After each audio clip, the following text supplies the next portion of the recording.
Where's my link at? Just need the link. Where's my link? Oh, you gotta be kidding me. Oh, I see something. Oh, there it is. Share my stream. There we go. There it is. There's my thing. Okay. Okay, so I actually gotta get... Ow, that was loud in my ear. Oh, computer settings. Why are you so loud? Okay,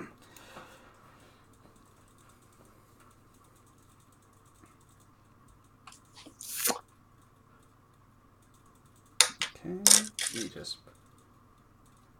In the meantime, I'm editing on the side here. So you just did your best of you recording, Yes, I think I'd seen. that is what I did today, and I can't sing anymore for I a while. don't blame you. I mean, it happens. I was actually on my way home the other day.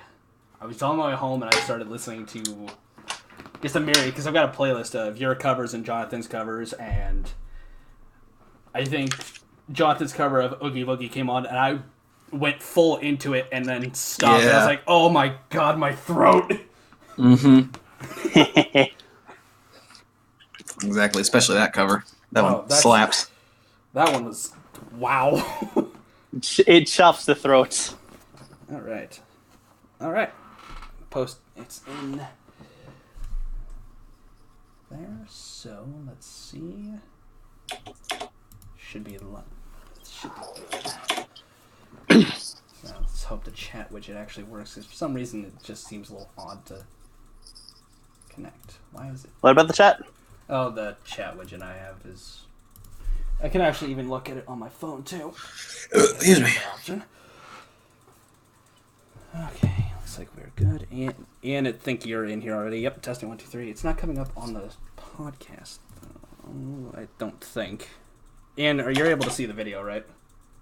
Yeah, I do. I'm basically seeing like our Discord icons like flash every now and then. Okay, I'm trying to get the actual...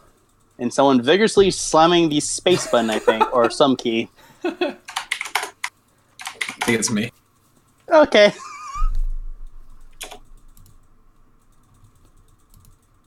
Hoping that works, because it's set up exactly as I have it. I'm not seeing the... Are you able to see, like, if anything came up in the chat, Ian? So I'm not seeing anything. All I see in the chat is just the test post I made.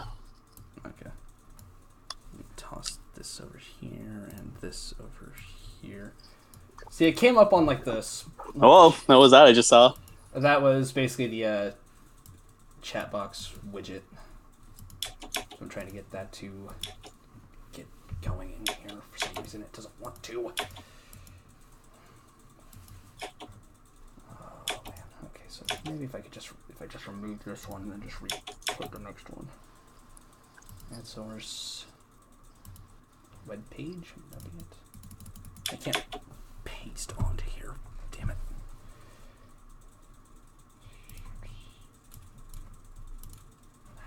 Son of a... This is angering me. Alright, so just...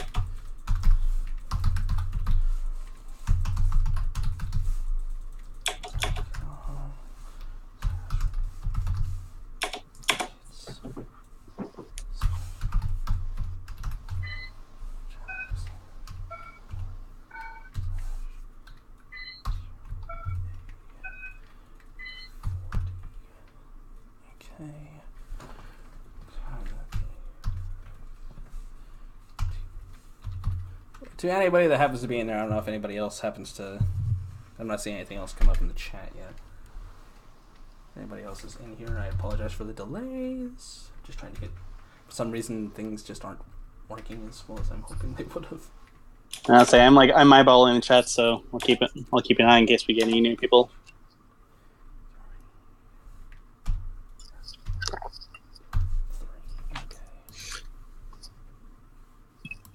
Okay, maybe that worked. Maybe that worked. Yeah, go ahead and put another test post real fast. Right away.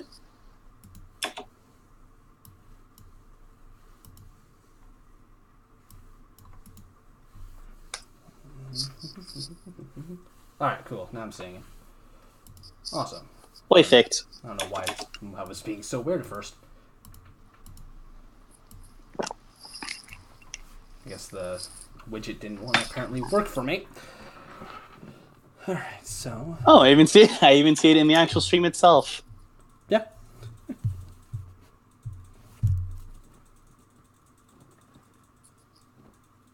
Oh, bad time to side videos.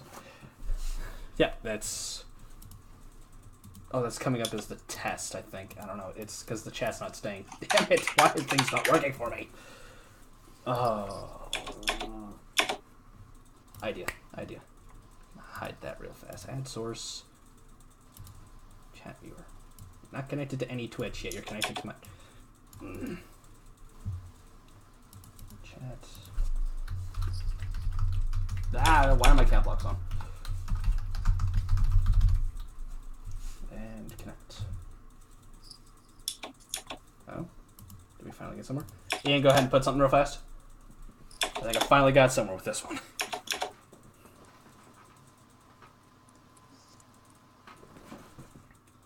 I'm hoping.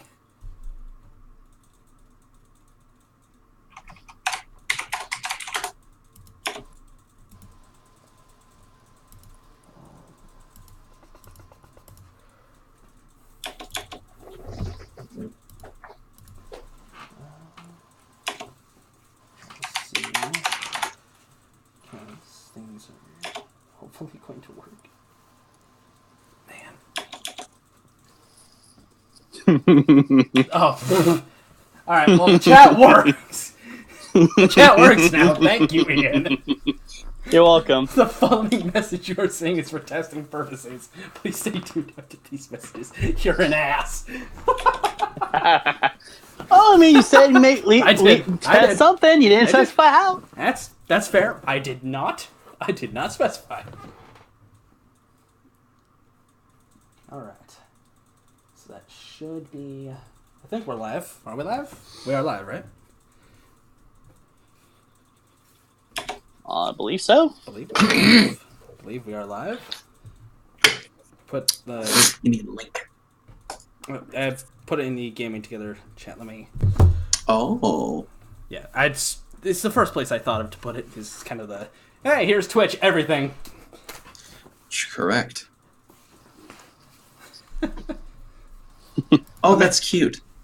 What's that?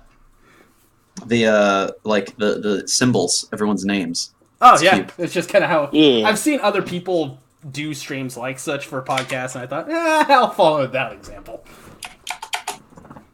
It's just to have the screen capture just to right where I needed it.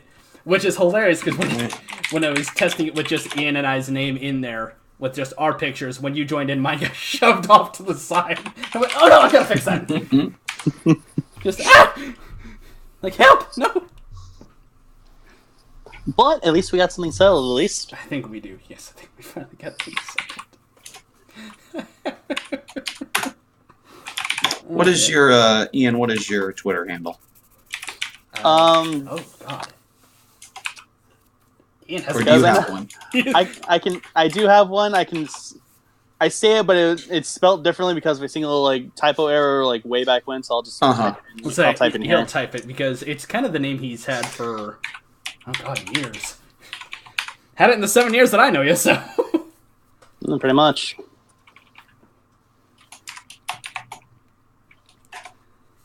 All right. I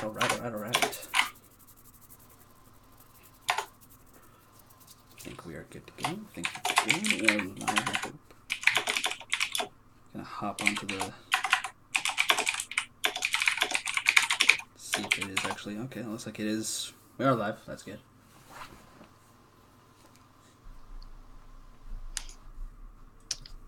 All right. I have tweeted.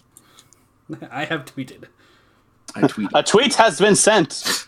I realized yesterday that I hadn't tweeted in like 4 days. And I was like, I should probably tweet. It's like I should probably do that.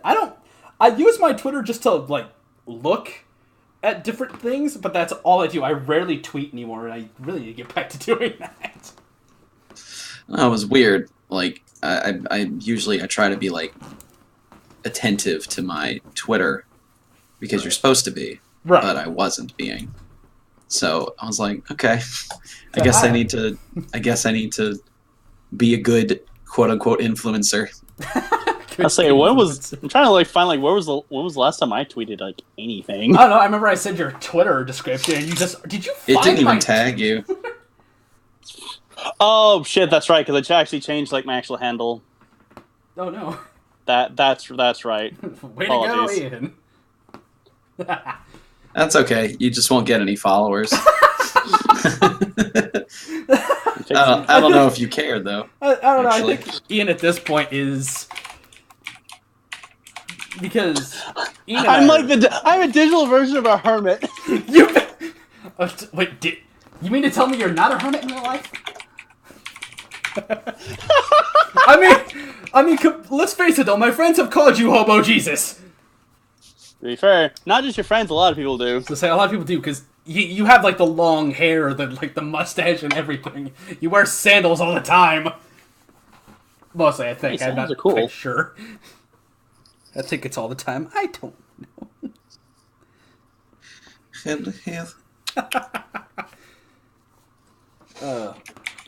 Alright, let's get into my Twitter chat. Oh, of course. Only the 29th of November from last year. Only then. It's like, only then does it make sense. I was gonna say, you have not put anything on your Twitter for a long time. Nope. Mostly because I think in my case, I keep forgetting I have a Twitter. That is, yeah, that's true.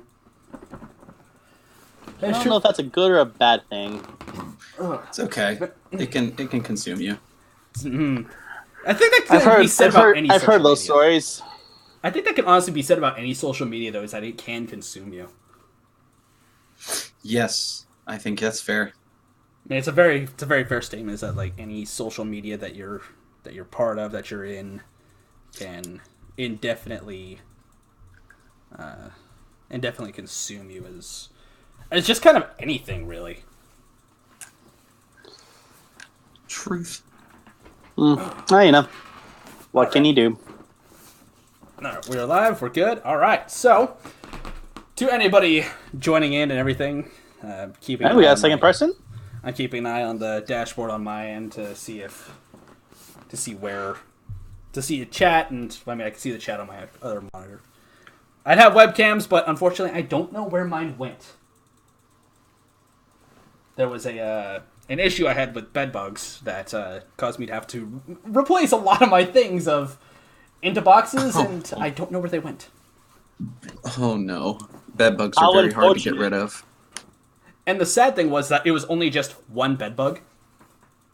Oh well, even just one. Oh yeah, one. And they took care of it. And after the guy had done the heat treatment, he looked around my apartment, came to me, and he said, "There were no other traces of any bugs. How did you just find the singular one?" I said, "Fine question. Let me get back to you." It's what it is, though, eh? Yeah, it is. He hopped on your jacket probably He while might. you were out. See, that's what I was thinking, is that because a friend of mine later that night had explained to me is that her son had found a bed bug, and I remember I was at their apartment before I had come home that night. And I think that one latched onto me, and then latched everywhere. Or basically kind of arrived in my own home. CG5, welcome to the podcast. Welcome. Indeed, welcome. All right, so I am Thunderstar5758, or Eric, as I mostly go by on YouTube. This is Bad Omen 13 or Ian, and our special guest this month is none other than Caleb Hyles, cover artist for YouTube. That's me. Hello. Indeed, welcome. And I have said many times, probably in emails and in messages alone, is just thank you for definitely taking the time to come and do this. It's Of course, really, dude. I've been meaning to. I'm just really bad at getting to emails, as anyone can attest to. I'm pretty bad at it myself. and I think in Ian's case, he can agree that I'm pretty bad at basically everything and everything. Oh, no. I That's really mean, harsh. point is, we finally got it work. We got it working at least. Yeah, that's true. So, but yeah, it's fine. You know, I was meaning to do this last month. However, with the issue with regarding the bed bugs, had to have me relocate my stuff for a day and then put it all back. Mm-hmm. Some definite complications arose. It was a very bad complication. Mm-hmm. Sheesh. But it definitely is. It's fixed. It's all good. I'm back high. Mm-hmm. So, all right. So this is. Sorry. There we go. So a number of various different things that can definitely go on in a podcast, and there's just so many different things. There are actually, throughout the duration of the podcast, Caleb, I did actually have I wrote up some questions myself to kind of just toss out at just random intervals and just different things. Yeah. I'll just go ahead and go with the first one. Caleb, you're very well. I think at this point everybody can attest. You're very well known on YouTube as being one of the cover artists, along with Jonathan Young. And I'm not sure if you've heard of her, if you know Emily or not. Oh, of course. But where did you actually get your passion for music? Oh, well, I grew up with two very theatrical parents, both of which went to college, and while they were in college, did some kind of musical theater. And my mother graduated with a degree in vocal performance, and my dad graduated with a degree in radio. So, but they both involved in some way, shape, or form. They were involved in theater, and that's where they met. Was at a theater in Troy, Alabama, where they were both auditioning for a play. Really? So just kind of grew up in it. So that in and of itself, kind of like when you grow up in something and you see your parents loving it, and so you kind of follow suit. Right. So they love music, and therefore I love music because of pretty much just followed their example, and no one ever corrected me on it and said it was a bad thing. So hence why I still love music to this day and sing all the time. Yeah, and Wonderful. With as often as you actually do upload everything on YouTube Nice and burp. everything with 10 out of 10. Mm-hmm. and you my upload sparkling quite water. a lot, and Yes. you've Yeah. a lot of different covers, varying from different animes, from games, from even just regular cover songs of other artists. Yeah. It's- Like it's you cover I have a wide range of music that I like, as so does anybody. Right. But on my channel, I try to cover all of it. I don't try to stick to one niche market of singing any song. In most cases, if I like a song a lot and it makes sense to put it on my channel, I won't care what genre it's in. I'll go and cover it. Right. And I'll probably do it in the genre that it originally is in. So yeah, and the cover schedule is pretty grueling, but that's also any sort of person who's on YouTube is. Right, that can be kind of said about that can be said about really anything for via vlogging, doing what Ian and I do, because we're both Let's Players. Just kind of a wide range of everything. It's the scheduling is grueling, and there's many things that can get in the way. Yeah, and Let's Plays are particularly hard. They can be, especially when life decides to throw a wrench and interrupts your plans. Which Ian and I have. I think everybody can attest that that happens to anyone and everyone. Fate has no quarrels picking somebody and going, all right, well, I'm going to throw a wrench in your plans. Have fun. And always when people least expect it too. Unfortunately, chaos theory. The chaos theory, yes. Classic Goldblum. Everything's slowly spinning towards discord. Oh yeah, like if I pour water in my hand, I can watch it just move in different ways. It's chaos theory. The chaos theory. Exactly. I love that movie. It is. It's a great movie. It's a really great movie. Good game too. Yeah, that is. That is that's right. game, It was a game. Oh, that's right. They did make a Splinter game Cell. out of it. Yeah, that is. That series existed. That's. You're not wrong.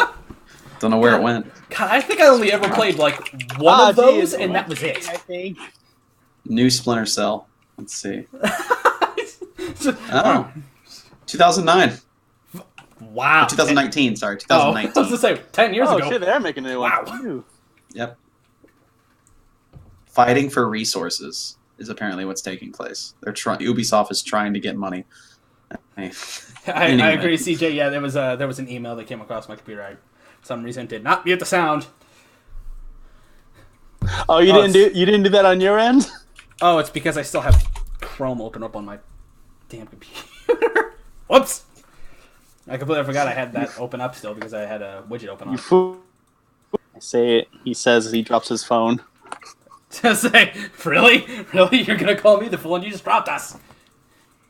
Hey, I admit I made a mistake. Stop cursing in Roblox. This is not a Christian server, I'm sorry. It's a Christian Minecraft It's server. a Christian mod.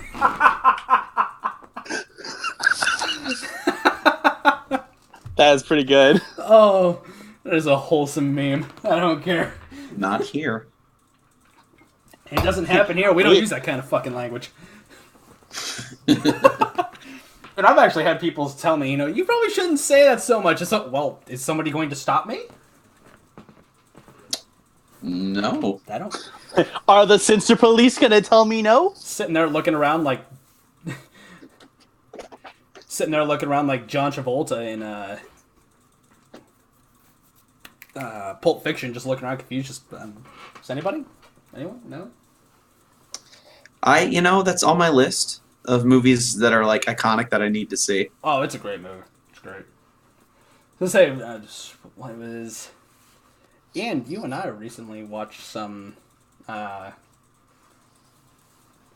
You actually had showed me some very interesting, very very interesting movies when I was visiting you. Yeah, I did show you some not some good films. I would say Some B films, as we should say. I would say more C films. I can't believe they're fired. We're not fired. We're still here. It's okay.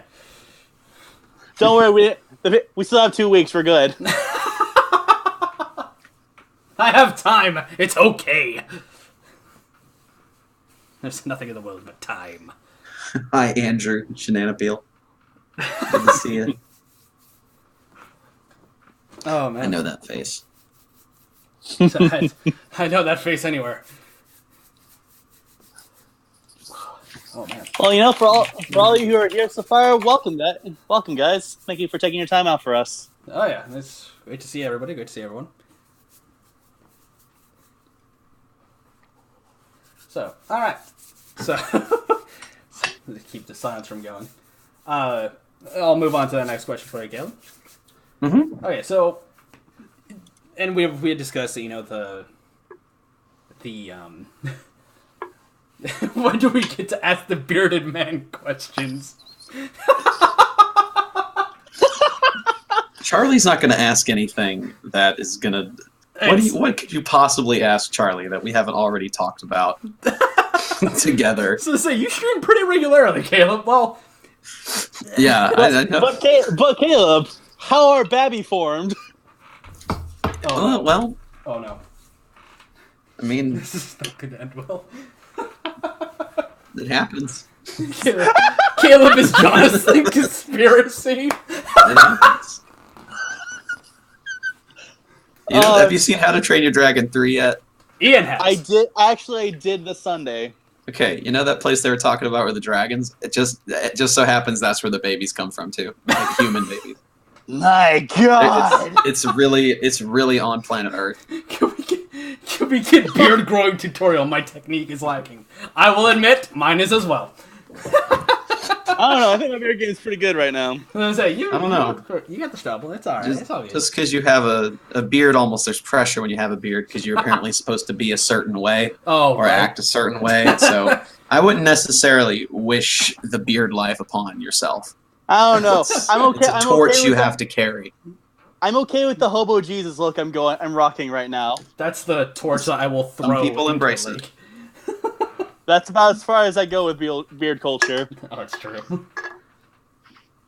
I could only seem to grow a beard on my head.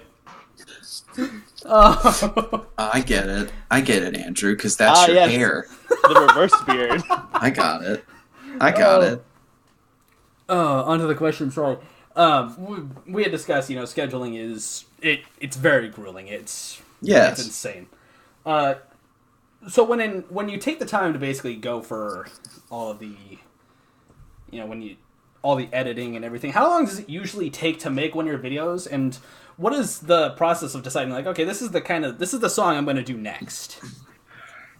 Well, the process for deciding songs is pretty. It's kind of organic in a sense of I don't play like a 3.5 minute song and analyze it and bring out a notepad and check and write down a bunch of notes of like, okay, this marked off a couple things, so the common theory that I'm looking for in a song. The common theory people have about doing that kind of stuff. Yeah, it very much is like there's a couple of things you can easily mark off on a song. At least for me, is like, does it have popularity? Do people like that's the first thing you look for? Is it relevant? Can it become relevant again? Is it within your range? Is it possible? Is there other arrangements you could do for it that can make it sound interesting? Would your audience like it? So the process for figuring it out is often I listen to requests pretty frequently, but I'm able to make a decision pretty quickly within like probably 10 seconds of clicking through a song whether or not I'm going to do it or not, just because there's so many factors immediately before even listening to the song that I can say I'm probably not going to do this without even having heard it, even if it's a song I ended up really liking. Right. Because I don't cover songs just because I like them. I cover songs because people want to hear me sing them, and then there's a potential that there might be a new audience out there that has not seen me before that would see this cover. So those are mainly the things I look for when I'm looking to potentially cover a song. Right. Fair enough. It's a very fair point. There's so many different factors I can go into basically how you can decide, like, what was it, Ian? How was it we decide our next game that we're going to do a Let's Play over it's just a draw of the hat? I think it was literally the case of you went to me and it's like, so I'm like stuck between two games. What should it be? And I then sent that one. Yeah, that's basically what it is because Ian and I we've been working together for 7 years. Like, something like that. Like, 7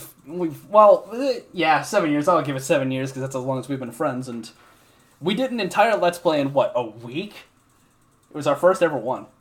I'd say like I'd give it like 3. I would say a week, but I think it was really like 3 days or something like that. Give or take. Wow. We also sped through it because with emulators, there's if you use the space button, you kind of speed up the game. Mm-hmm. And I used that. It was pretty much like all on the space bar the whole time. And I used that button like I was a cocaine addict. So oh my! I was. Yes, Neo Rebel. I completely. Wait. How did you forget? It's all good. It happens, huh? Yeah, that's okay. I understand you probably had a very busy day. So the it was, but with recent things of especially getting back into doing Let's Plays again, Ian and I are planning to go back through some of the older ones, and I'm not going to. I should just tape an entire row of thumbtacks on the spacebar. So if I need to use it, I'm gonna end up getting pricked in the finger. You could do like what editors do. It's like, spacebar, you don't need anymore. Pluck it out. Dang, that sounds really, really impeding. Well, I've seen editors where it's like, these are keys I don't need. I'm just gonna pluck these all out now. Yeah, it's true. People have done that, and it's. Oh god, I couldn't do that one. Because all they need are just like shortcuts, and if it's something that's not to a shortcut they need, they get rid of it. Yeah. Well then. Yeah. Your production keyboard, I guess. Yeah, I guess so. 2 different keyboards, one for doing everything right, and the other one laptop's like Jeez. So say I've got just a simple little Bluetooth keyboard. I mean, you're ICG. Who needs the undo button? Who needs to undo something that they messed up on? What? Me? What? No! Where are my scissors? Oh, God. I don't need the Z key. Where's my scissors? Yeah, I agree with Charlie. You know, speeding up the game is extremely convenient, but when you're doing it for a Let's Play sense, that will kill you. Yeah. I am... Undo, what's that? I'm notorious for that one, yeah. Oh, yeah. There was actually, what was it? Longest streak of recording you and I had, Ian, was Final Fantasy IV for Game Boy Advance, that it was from one episode through the entire end of the game, and you could hear in the videos, you could literally hear just how much we were losing it. We were just so out of it and so exhausted toward the end of it. We were fatigued like hell. I think it was like 7 hours or so we were recording or something like that. About 7 or 8. And that was back in the days when YouTube wouldn't let you have anything longer than 15 minutes, I don't think. Or no, I think it was just slightly after that, so I think... But that was before, so it was YouTube like algorithms went. you could have something more than 15. Yeah, so, that was before, YouTube algorithms went, nope, we're just going to mess everything up. Good old algorithm. It's like, what's sleep? What's breaks? Let's keep recording! Even though by the end we felt like we were going to die. Well, you're having a good time. It was a good time. We had some very fun moments in that.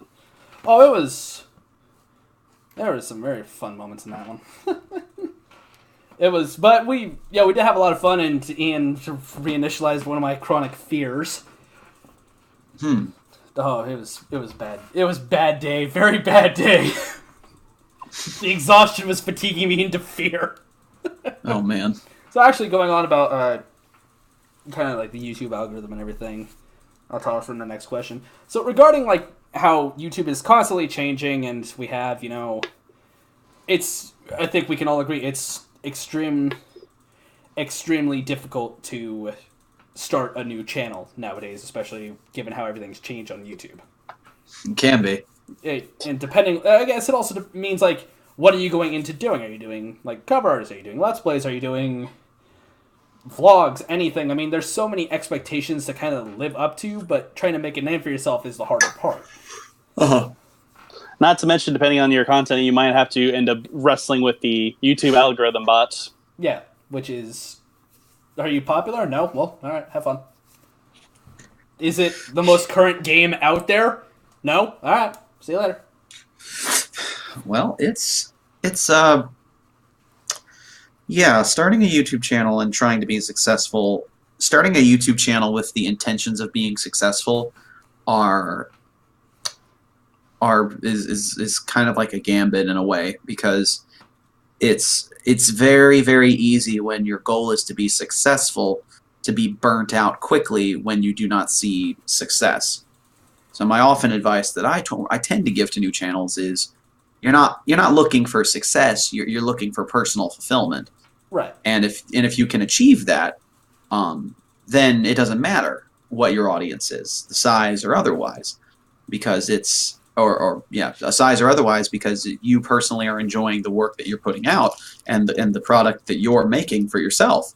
That's what I did when I was younger with my brother for practically 10 years with just me and him making machinimas and our stupid videos, as practically no one saw them except our tiny group of friends and our families. Right. And we loved doing it, and it was just for the sheer joy of doing so.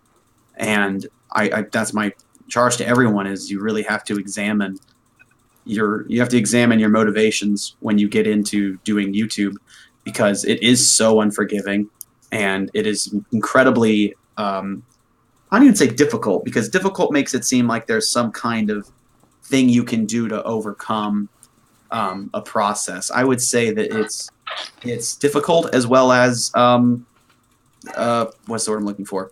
It's difficult as well as random to a degree. If you let's say you put out really, really good content, like it's just top of the line, top notch quality, so good, then you already have surpassed thousands upon thousands of channels that aren't putting out as good content as you about the same thing.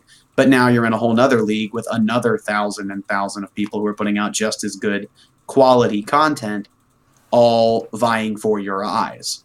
Right. So it's not only difficult in terms of being able to fulfill what YouTube asks of successful, quote unquote, successful YouTubers, but there is a little bit of luck, and that is involved, and you have to be aware of and cognizant of that fact when you are starting up a YouTube channel with the intention of success in mind, because there's a great chance that you will burn out.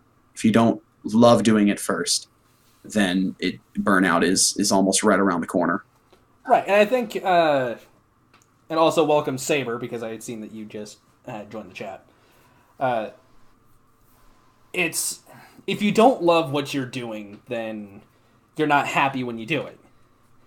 It's like it's effectively don't go in doing this for the wrong reasons. Effectively, well, save the misery for a job, so to speak. Yeah, right. Let YouTube be something that actually is a respite and a place for you to be passionate. Yeah. And then if it ever becomes a job and you start having to be concerned with the things that a job gives you, money, then you can you can be a little anxious and concerned about the goings on of a YouTube channel.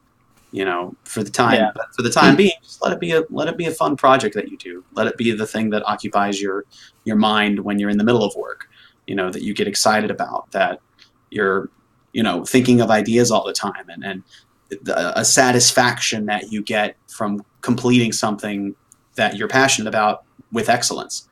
Or at least what you view as excellent. So that's just what people need to do when it comes to creating online content starting out.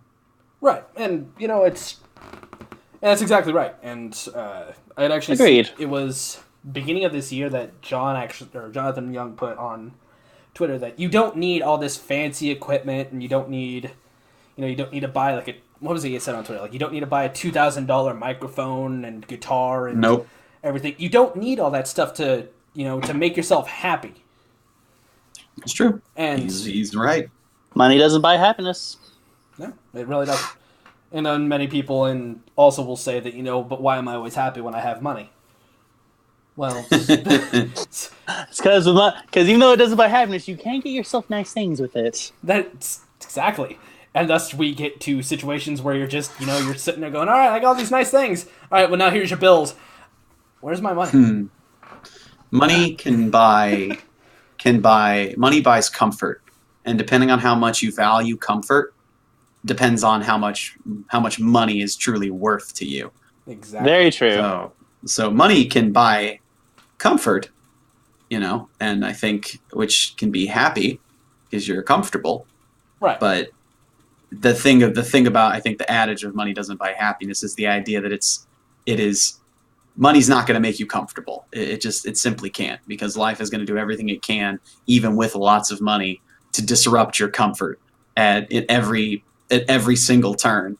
And then when you get into a new tax bracket and you start doing things within that tax bracket, like, say, I don't know, buy expensive wines or whatnot, you enter into a whole different echelon of society with its own rules and its own, pressures and discomforts. So it's just the idea that, you cannot have money you can't count on money to give you comfort, because it's just a constant. Money's not going to buy you happiness. It's going to buy you comfort, but only temporary. And even then, I digress. Right. And no, you're perfectly fine. It's, money, it's the whole moniker of, like, money can't buy you happiness, but it can make you, it's like, as you had said, was, money buys comfort. And how far will you go to have that comfort? Mm-hmm. Which is why, and I'm actually even just looking at the,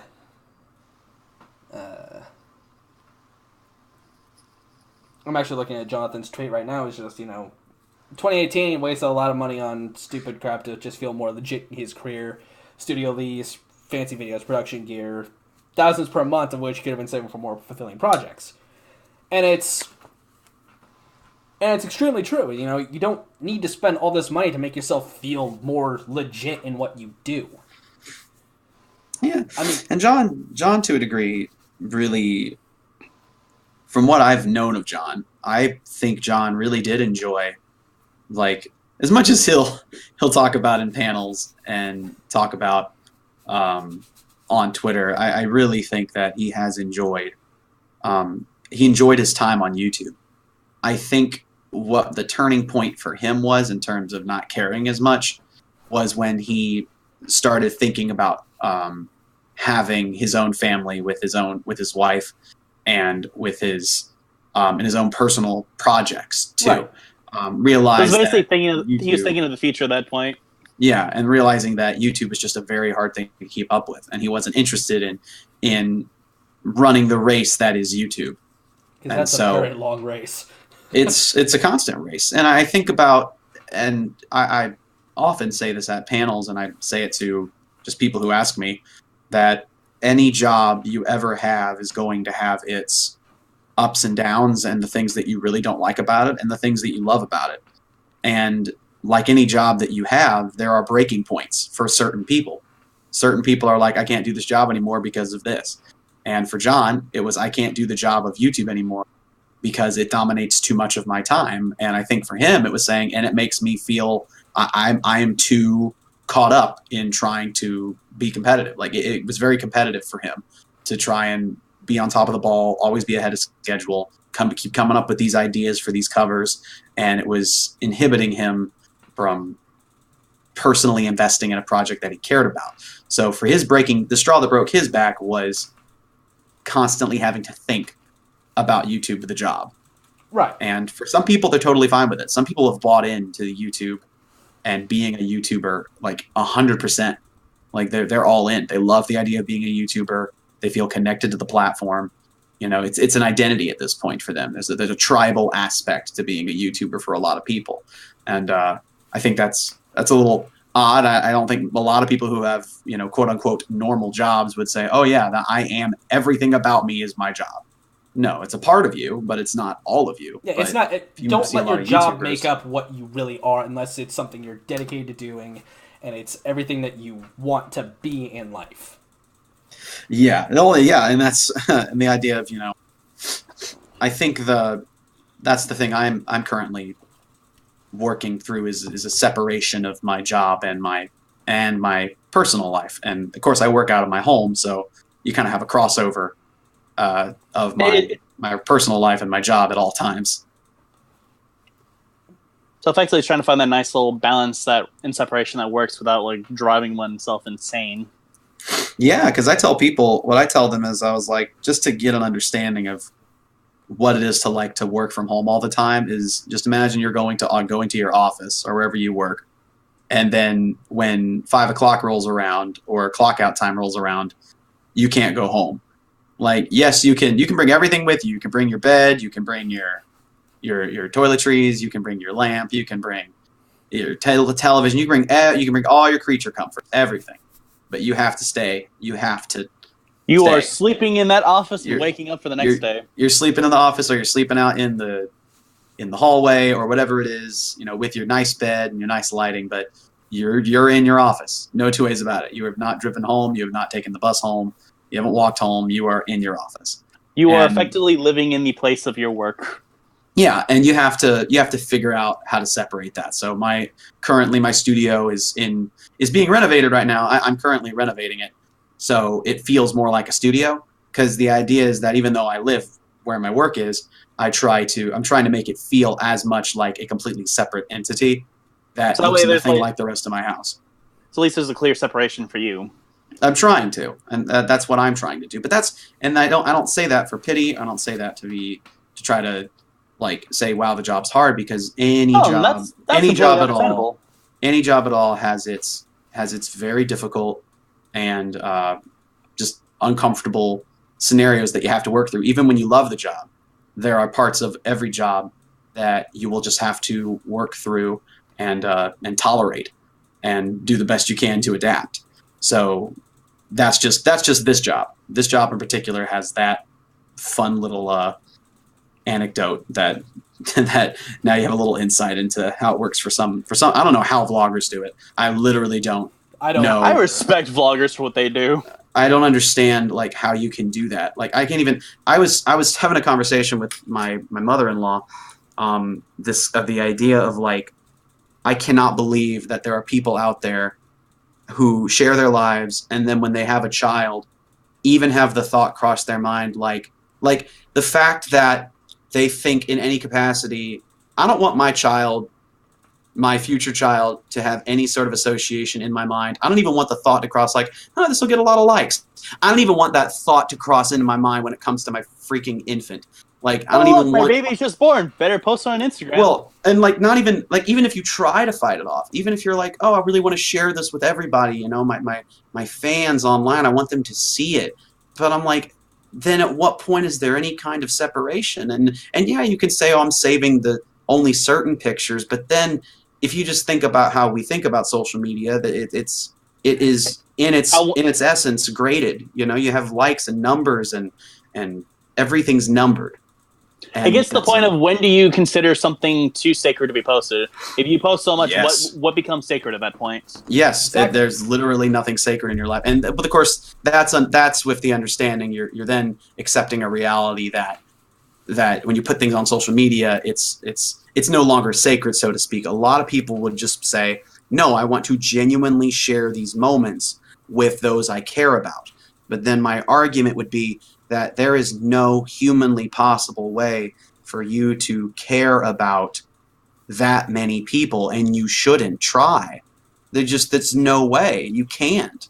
And I don't want the thought in my mind of like I don't want a cute picture of me purposefully trying to get likes by doing some cool pose or posing with like an anime figure to be right beside a picture of me holding my child getting the same amount of likes as that other picture, and then have any kind of crossover in my head between the difference in those two images. Exactly. One is of a human that is my child, and the other is of me, Caleb Hyles, the entertainer, trying to be entertaining. I don't even want and it's because they look the same. It's because they're on the same platform being judged by the same exact criteria that I don't even want to have them play the same game. I'd rather them not even be playing on the same platform.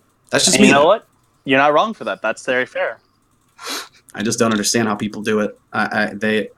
Magicians, I guess. I can't even imagine. A wizard cast a spell, and thus the bloggers were born. Something like that. No. I don't mind Facebook as much. I mean, so I see Sakura mentioned, like, just post it for family and whatnot. And on Facebook, it's pretty much family at this point. You're only getting a lot of, 30s and people my age and up are on Facebook. Everyone under us is no longer on Facebook. But even then, I see people just within their circle of, 500 relatives of just posting nice pictures. There's nothing wrong with taking nice pictures of your baby. There's nothing wrong with it. It's just a weird day and age. You used to invite your friends over or people you cared about to look at your photo album. That's what my mom did when he was younger. She had pictures of us as babies. She'd invite her friends over to church. And look at this scrapbook we made. Look at my baby. Look at this cute little scrapbook. And it was like so intimate. It was personal. You got to know the person. But now it's like it's so indirect. And exactly. And it's uncomfortable. And I gotta definitely say this one is that how you had said that you posing beside an anime figure and then you posing next to your child, and it's like, okay, this is me, Caleb Hyles, as a person with my child, and then there's me, Caleb Hyles, as the entertainer, just being an entertainer, and it could be said that that, and I could definitely say this because I used to work in a hotel restaurant, that there was a distinct difference between the me that was at work, and then there was the different distinct, visible, audible, difference between here's me at work and here's me outside of work. It's like we're two completely separate people. Yeah. And it's and regarding how vloggers do it and everything is how do they balance all that? How do they do all of these different things that vloggers can do? The way I see vlogging is you're no longer balancing the difference between, I'll toss in maybe someone like Logan Paul. Toss in. You're effectively blurring the line so much that there really is no difference there's no separation at all. Yeah, there's nothing. Logan Paul as a person, I mean, he might be a good guy. I don't know him. I've never met him. Who knows? I personally don't. And then there's Logan Paul as the vlogger, who is as I believe a lot of people can definitely kind of agree, is that, arrogant and like all the things that he's done is just how the hell is he still on YouTube? And I've not said them on any form of podcast, any form of stream, any form of video about like my words about Logan Paul. I don't really want to get into that because that we'll be here all night with that. And it's the only thing I can really say about it is that I don't like the things he does, but we don't know. We personally don't know the guy exactly. All you know is what he allows you to see. Pretty much. Effectively. And that's basically what a vlogger does. They let you see, hey, this is the wacky, crazy things I do in my life. And then outside of that, maybe they're just like this average person that just kind of all right, well, I just don't really do much. I guess it depends on how much of getting an insight into their life you're seeing, Yeah. Well, and you have to. That's also what you allow in too. Like exactly. Very true. What do you allow to be seen, and how you present the information? Like, there's a huge difference between me telling you about something traumatic that happened in my life and stating it like I'm reading a textbook, very factually, and the difference between that and then me posting a video with the title "Something Happened." ...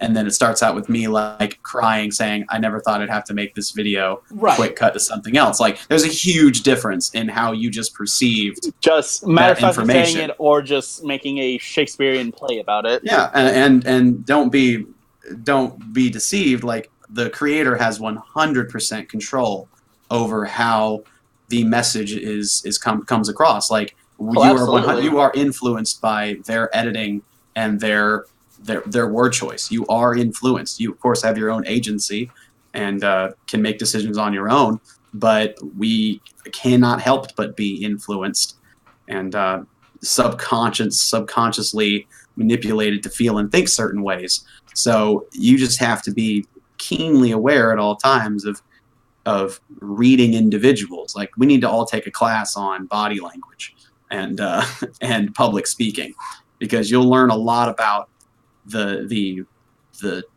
tactics. Seems like some kind of not so savory term, but the tactics people use to get their points across in many different ways.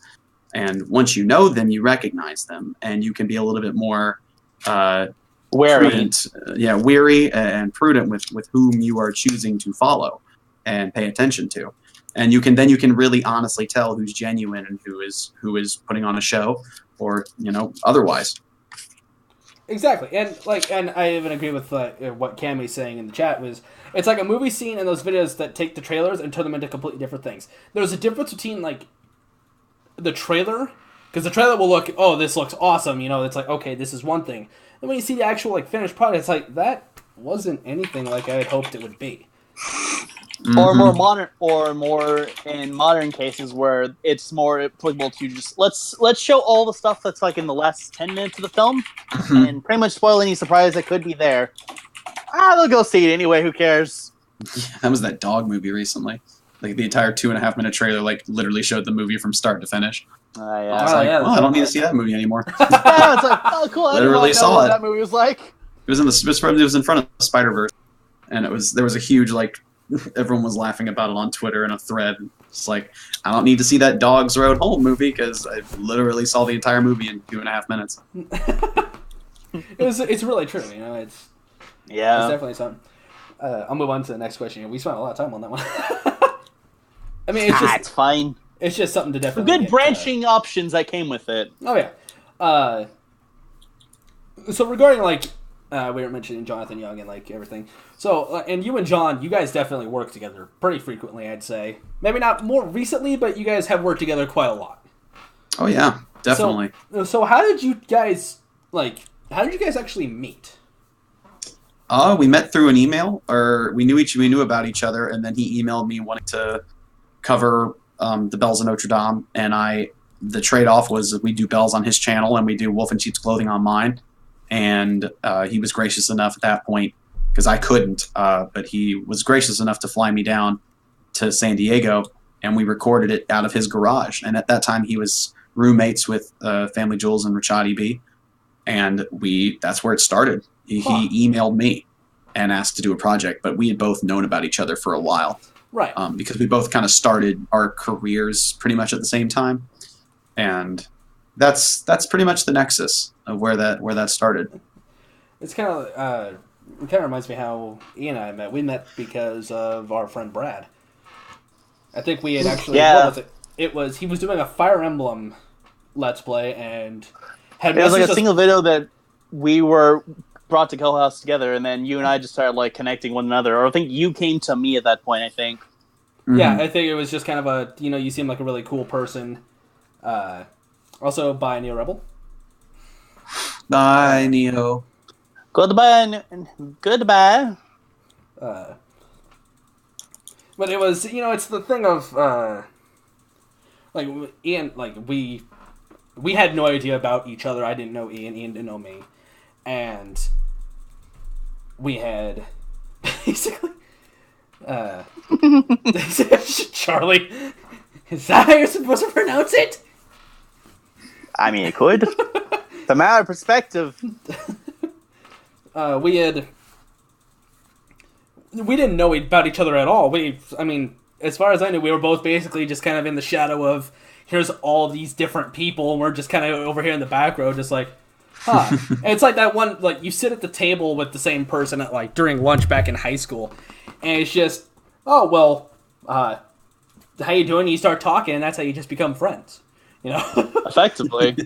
And then it took Ian and I, what was it, 6 years before you and I actually met face to face. That's the funny part, I think. We're closer than brothers. We really are. Like, our friendship is like, we have become so close we could be basically brothers. And that we basically, like, it took us 6 years to finally meet face to face, and don't get me wrong, like, happy ever since. Yeah, like, and planning to go and definitely visit him again, and it's definitely going to be a very fun time. We originally had planned to actually do a live stream on YouTube where I was going to be basically kind of looking around the area, like, where the hell am I? Like, the scenery changed, and he'd walk in and say, hello, what the hell are you doing here? Shenanigans. And that was basically how it was going to start. But that's really awesome, it's just, because I think, a lot of people have probably wondered about, like, how you and John met and everything, and, like, it's different than what I had originally thought, because I think how I found John was because of his, which cover was it? It was the, Anastasia one. Oh, wow. Yeah, Dark of the Night. Yeah. That's how I found him, because I was just watching a video that somebody used the audio pretty solid of cover. That song. Like, somebody used the audio of that song, and then put it in, like, just a random clip video, and I was like, oh, that sounded really cool. And that's when I found him, and then through that's how I discovered your channel, and I was like, where have these people been, like, in the entire time I've been sitting here on YouTube going, I need, good quality content here.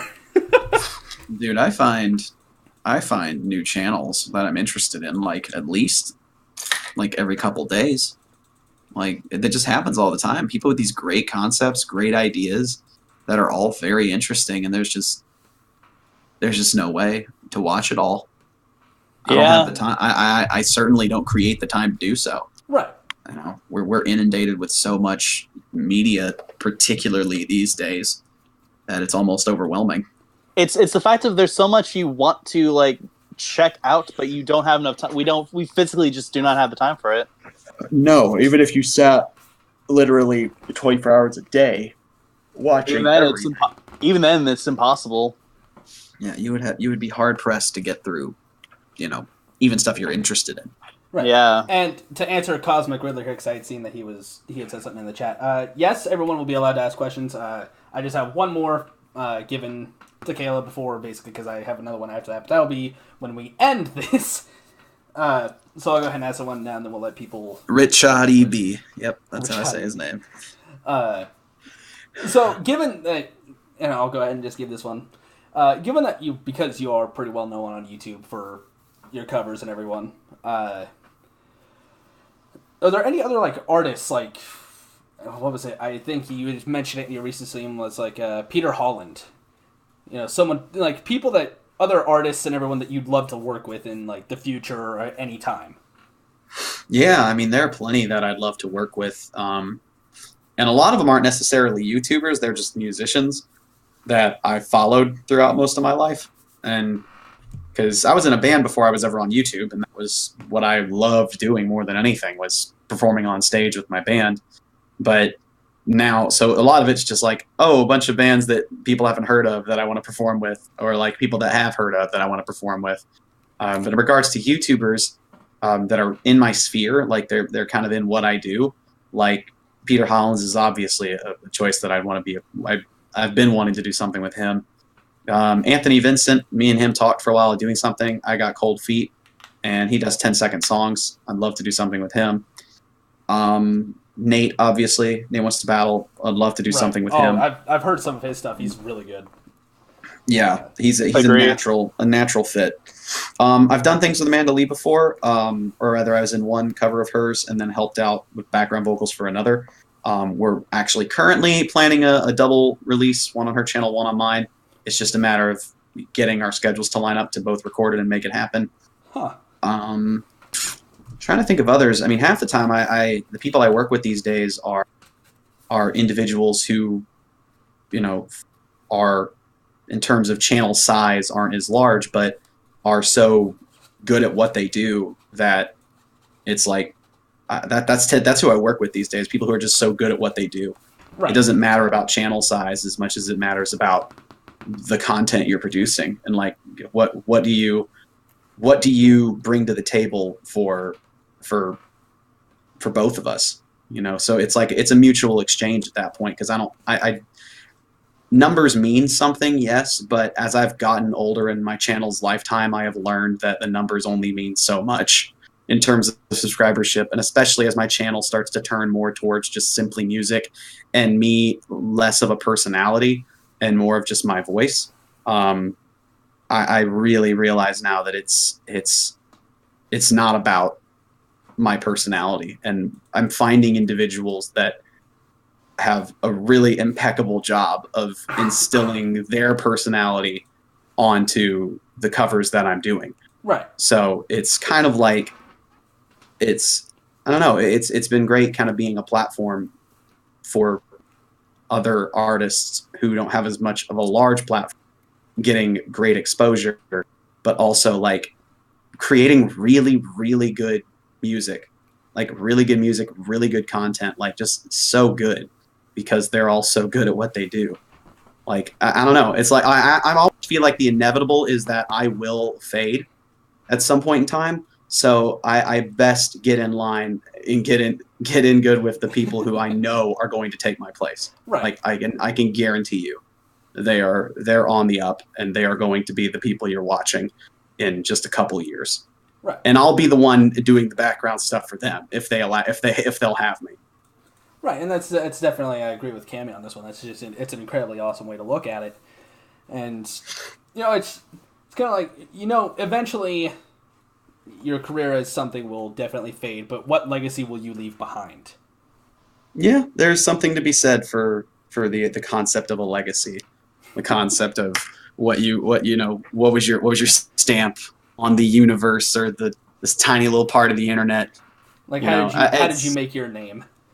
Yeah, I don't know. That's weird. I don't want to seem like I think by the time I'm 40, I'll like have it together in terms of like the answer of saying I'm no hero or I don't want to be known for anything, because I say it now and it feels contrived. So I won't say it until I'm older and feel like I earned it.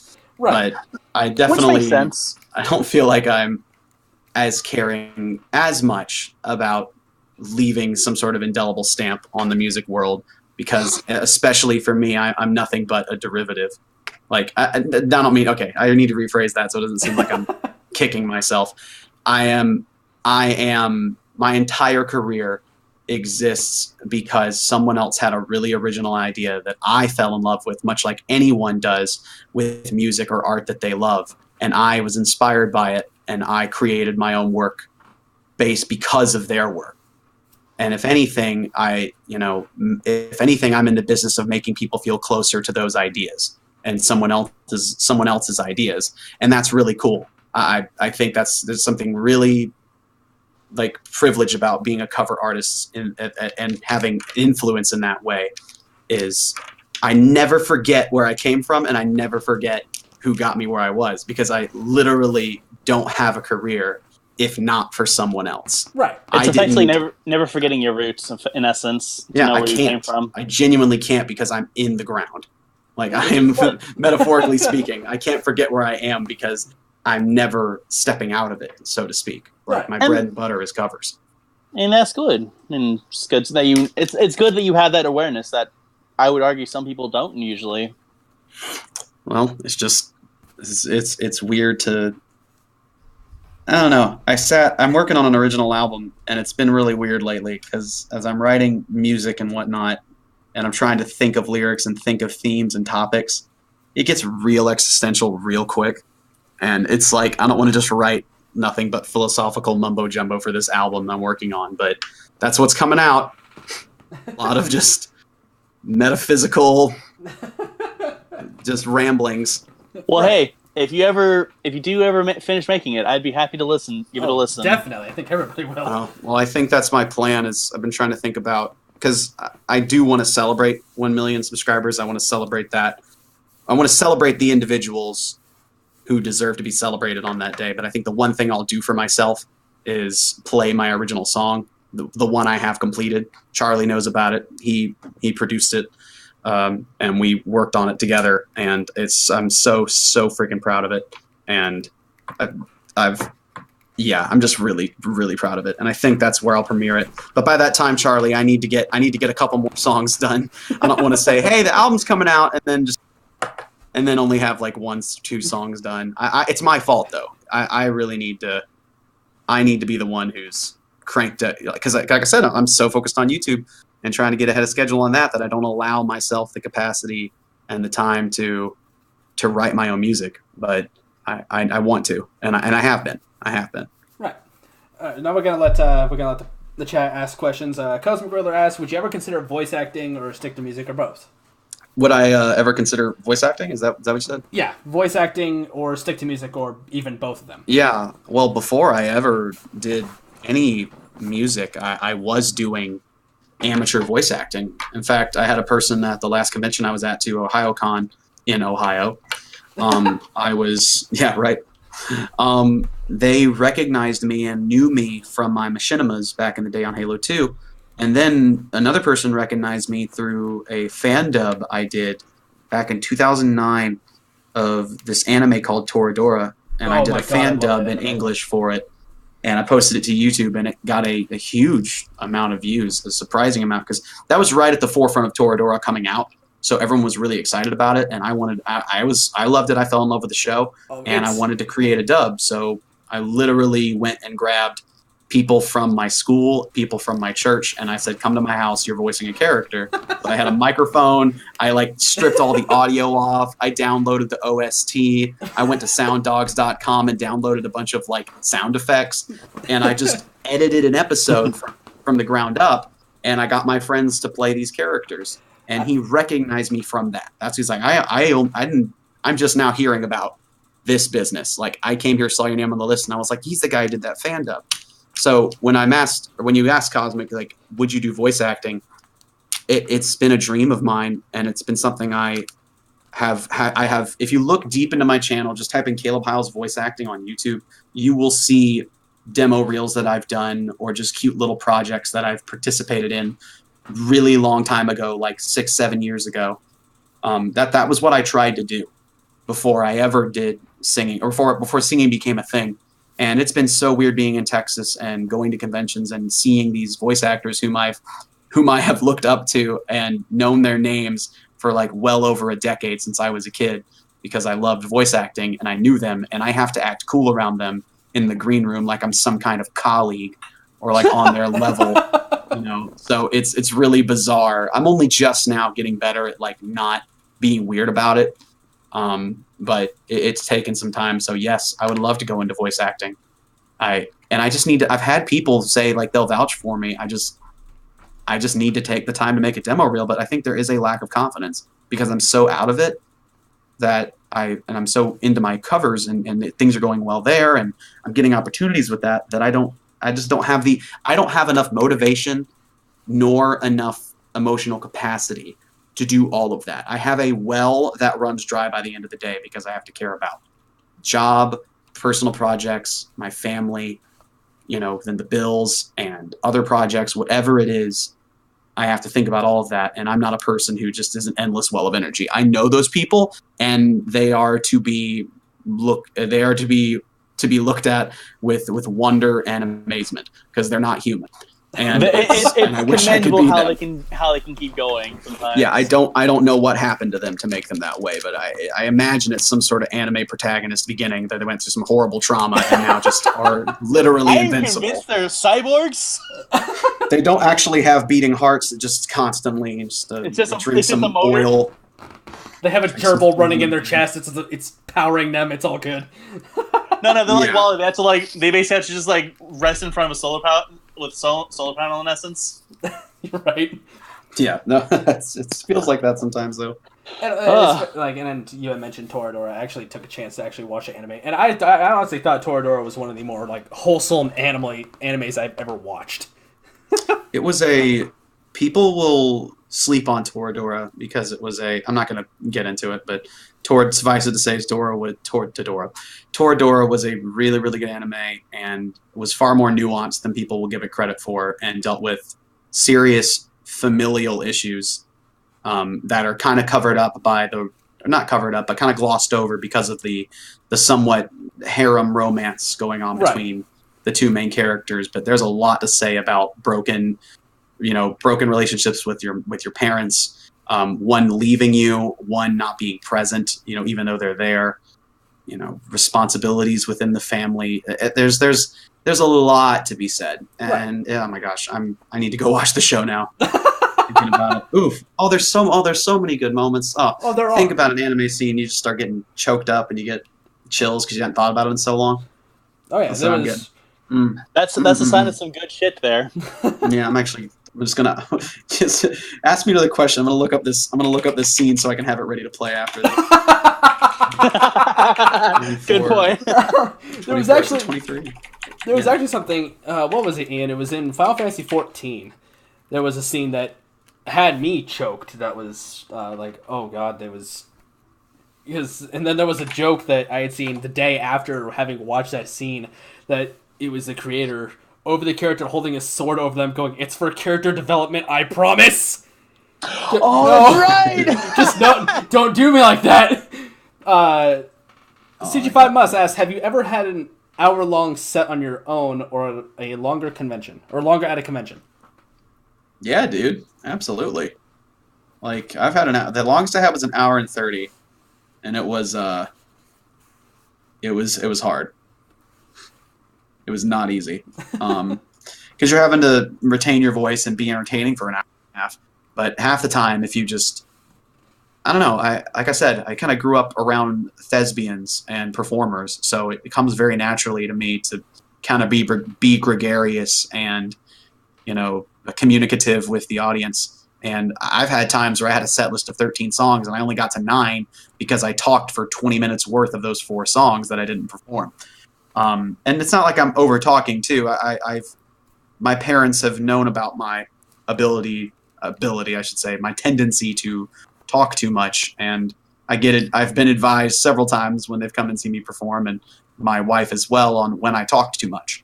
And there's nothing wrong with engaging with the audience every now and then. No, not at all. It's just a matter of being able to know when you need to move on, and when you can keep laying into a subject. So there's an art to it. And that makes sense. Certainly does. Yeah, it really does. I found that clip. I'm gonna watch it. I'll watch it soon. The question is, which clip is it? Haha. Not to spoil it. Not to spoil it. I don't want to spoil it. It wasn't any That's what I'm saying. This kind of the subtle, the more glossed over moments are the ones that that get me. The realistic moments, when you dramatize a romantic scene.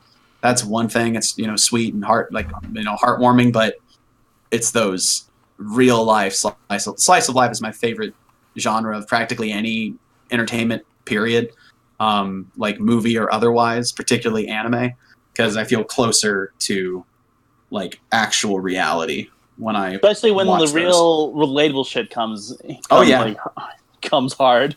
Oh yeah, that stuff's cathartic. Oh yeah. I mean, if you want, go ahead and send the clip in the Discord channel. I'll be able to see which one it is. Oh yeah, I'll shoot it to you. Just like I'm trying to remember for everyone. Yeah, it's when they. Yeah, it's. It's we don't want to spoil it for anybody that hasn't seen it. I know. Yeah. It's yeah. But hey, oh God! Ah! Yeah, the whole episode's very sweet. It was after everything happened. Right? It's oh God! I know that scene. Damn it, that had me choked too. Oh shit! I think Ian knows it too. I do know that. Man. Fix my. That's a right sucker punch. Oh God! That was such a great anime. It's good. It is. No, it is. It's literally like top 10 of the decade. Oh yeah. Easily for me. Past 2 decades, my entire life. So here's my life. Yeet. So, I'm getting to the age where I'm getting to the age where I'm no longer saying, "Oh, I can't wait to see what's coming out." I'll be like, "I do think this will be the best of my life." Like, because I like just on the timeline of my like how long I think I'll live. I'm at that point where it's like, and I think this actually is going to be the best till I die. I don't think anything's going to come out to beat it. I think we're at that point. If I was like 8 years old, I would be like, yeah, that extra 20 years, there'll be something. But yeah, and if on the off chance it manages to top it, it's like, yeah, good job. Yeah, I'll be pleasantly surprised. I didn't expect it. So in the first place. Oh yeah, and then there was anybody else have another question? Oh, what's your Channel Peel asks what's been your favorite song to listen to lately? Yeah, Andrew. Favorite song recently? Half the time when I get a song stuck in my head that I kind of want to cover, I'll listen to it like 100 times over just because I'm trying to pull the trigger on if I want to cover it or not. Excuse me. But High Hopes from Panic at the Disco has been in my head a lot recently because that is one I finally pulled the trigger on covering. So that's literally been like my Jonathan Young's song Bait. That's also been in my head a lot lately. That's a great one. It is. I listened to his original song unironically. It's super good and also really relevant. It's always relevant. Anytime something comes out about YouTube and someone being a liar, I just listen to that song and I'm like, dang, right. That's so true. Saber asks, "Hey Caleb, are you looking forward to ASTL?" Yeah, Anime St. Louis. No, I'm super pumped, Brandon. I'm like ready. ASTL has been great the past 3 years, and I assume it'll be fantastic this year. They're always kind. They're incredibly good at what they do. Some conventions are just a step above and go above and beyond, and Anime St. Louis is one of those. And I'm excited to see you too, Brandon. I'm excited to see you there. And you've been so loyal and kind to everybody who comes into Discord and on streams, and been so receptive to the Blue Jay Jason and his streams. I'm just very excited to thank you more than anything. So, but yes, very, very excited for ASTL and the entire staff getting to see them again. That reminds me, I need to get to a con one of these days. We only have one con here, and I don't know when that one is. Yeah, is it called Corn Con? I feel like it's so easy. No, actually, Nebraska-con. You're not wrong. Nebraska? Wow. Yeah, I know, right? Asked, will you be going to A-Con this June, Caleb? Nebraska. Yes, I will be. Wait, hold on. A-Con? Oh, sorry. A-Fest I will be going to, but A-Con I more than likely won't. Because I think I will be in another convention at that point, actually. I also heard A-Con is going to be at Fair Park, where the Texas State Fair normally is, this year, which is very interesting. I'm very curious to see how that goes. Indeed. A very well-known convention not being done in a convention center or a hotel. I'm very curious to see how that goes. It will be very interesting to hear, eh? Yeah, I mean, for better or for worse, they're going to find out their answer, and they will.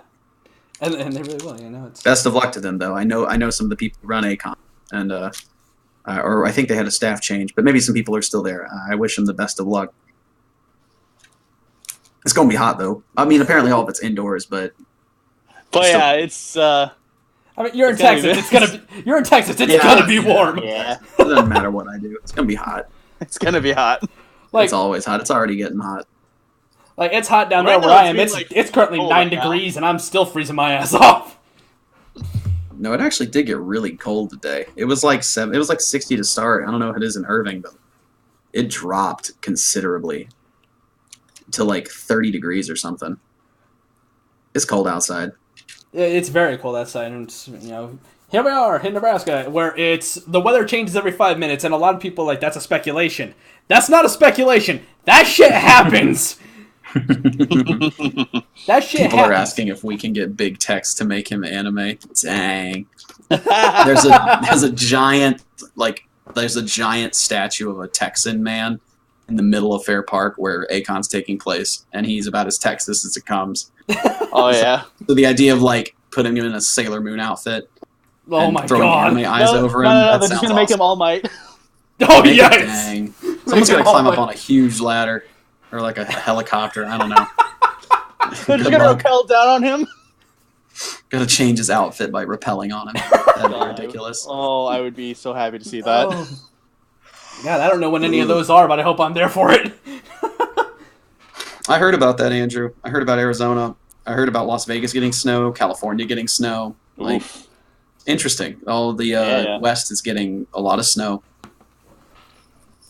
Yeah, Sabre, California gets snow. Yes, Brandon, they do get snow. I was like, California would be one of those places I would not expect snow at all. I wouldn't expect snow in Texas, but then when Ian told me one day, he's like, hey, it's snowing here, I went, you get snow there? Yeah, it's like the one time we don't get ice. Well, there was actually a picture I had sent Ian just the other day when I had sent you that, and it was of a drainage pipe at the back of basically the building of where I work, and it was completely frozen over. Ooh. Like, let's see if I can actually put that in the chat. Right? Yeah, here it is. And it was completely frozen. And that's the thing. It didn't just stop at that picture. That was halfway up the drainage pipe. Ooh. And I went, if somebody hits that with a hammer, that whole thing's going. I mean, you weren't using that drain anymore, right? I wasn't. I wasn't using it. At least I don't think I was.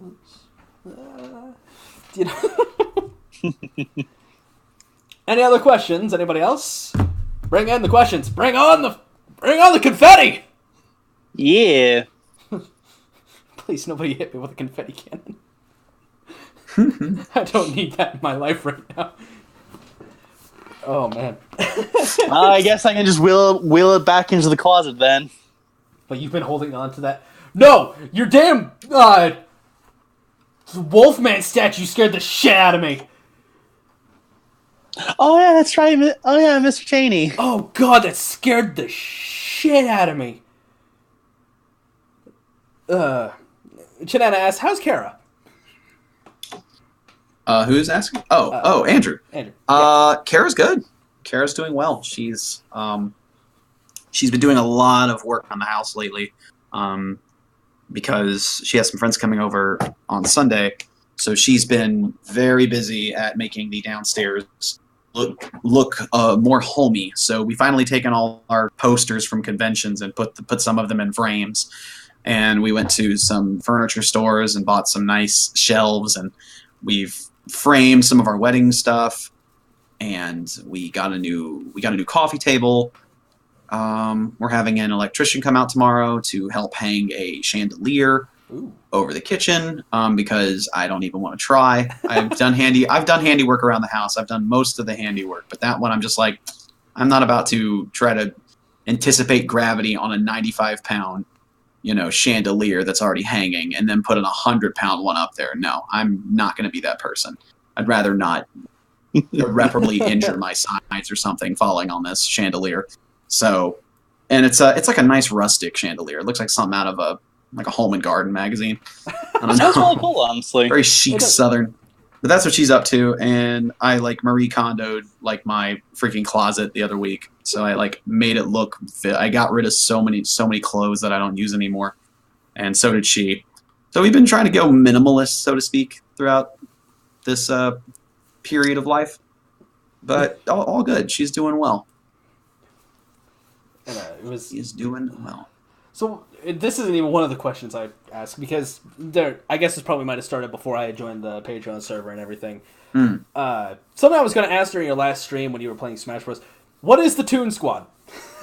Yeah, Toon Squad is just the silly little term I made up of when I play what I call my rule set, my own personal rule set, as well as my the people watching the Smash Bros streams, as well as the characters I use in my World of Light game on Smash. That's what I call the Toon Squad. And the rules are your character, the supports you use cannot be anime in any way, nor can they be like a super hyper realistic. They have to be cartoony. You know, they just, and it's all based on what I think. It doesn't matter what anyone else thinks if they think it's toony. If I think it's too anime or I think it's too realistic, you can't be in the Toon Squad. I can't use it. Fair so, and then I also play with Kirby a lot. Also the characters I play with. I don't play with any anime characters, so no Fire Emblem's off the table. Can't play with them. I remember you saying I remember you saying in your stream that Lucina was your favorite character to use. Her and Diddy Kong are my favorites, but I can't use Lucina's. But I haven't unlocked Diddy Kong yet. But I'm still playing. I'm just going to play with Kirby though most of the time. and Toon Squad is just we're pretty thug about it. And we also don't use this. We also never use the skill tree. So the skill tree has never had any spheres added to it. And that's what you were saying, like, all these skill spheres and nowhere to put them. Yep, they're just gonna gather some dust in my bank. They're just in the corner. I don't need them. I haven't needed them. And I break out Lucy. I break out Lucario, and I'll break out being able to use supports that aren't toonish only in the most dire of circumstances. And often that'll come after wasting 50 minutes trying to fight one fight within my rule set that I've created for myself. Right. So it's that's what the Toon Squad is. Sounds fun. Just a try-hard, self-imposed torture. I agree with Cammy. But at the same time, sounds like a lot of fun. Oh yeah, and I remember. I agree with Cammy. There needs to be some Toon Squad logos, Toon Squad merch. There needs to be something. It would be pretty anime. I know. It would. I'm sure, Cammy, you could draw something cartoony. I have no doubt. We can't use anime people has an anime logo. Well, I mean... Toon Squad with an anime style. Like, no, wait a minute. This is not fair. This isn't right. The only thing about Toon Squad that's anime is its marketing. Everything else is not anime. This is not anime. This is no... So we decided to give it a Gurren Lagann look to it. Oh, God. Oh, no. Very anime. Yeah, I would say. I mean, yeah. I mean... You want over the top? There you go. I mean, I'm pretty sure there's... I mean... It's good when explosions explode. Oh, God, yes. There's a... Ian and I were actually discussing... We've always discussed ever since we found the questline in Final Fantasy XIV of there's an entire questline that needs to be its own anime. It's wacky enough to have it. Like, I've even come to this conclusion, like, I feel like the developers, when they made this, like, hey, how much can we, like, stress, like, the models without them going, like, without distorting? And it just became its own thing. It's like, how weird. How much can we put on the models before it gets too much? Like, even tone-wise, it is, like, it almost evolves, sometimes it just evolves into, like, straight Looney Tunes stuff, almost. And it's by far the best. It is the best questline. Oh, it's been... really good. Some good laughs have been made with it. Anybody else have any other questions? We're getting off topic here. I guess there was really no topic to begin with. I don't know. And I'm the one that organized the podcast. I should know these things. I don't. It's all in good fun, though, eh? There was the conversation Ian and I were having before you had joined the call, Caleb, was, well, this is either going to be a pretty fun experience or this is going to be the biggest garbage fire I've ever set. We'll find out.